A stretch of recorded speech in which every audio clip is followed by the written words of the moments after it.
আমার ফোনের এমবি শেষ হয়ে গিয়েছে, তাড়াতাড়ি দেন, ফ্রি ফায়ার খেলবো। আচ্ছা, তুমি এত হতাশ কেন?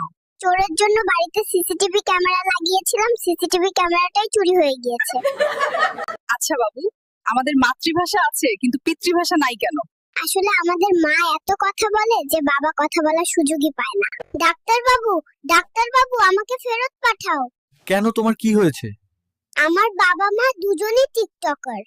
আচ্ছা, তুমি তো এখন জন্মগ্রহণ করলে, এখন তুমি কই যাচ্ছ?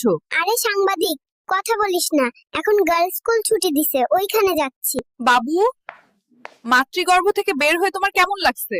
আগে বলো, আজকে তুই ব্রাশ করছিস নাকি? তোর মুখে তো দুর্গন্ধ আসতেছে। নাতি, বাহিরে অনেক সুন্দরী মেয়ে আছে, চলো ঘুরতে যাই। শালার বুড়া, লুচ্চামি বাদ দে, এখনো সময় আছে, ভালো হয়ে যাও। তুমি বিয়ে করবে কবে?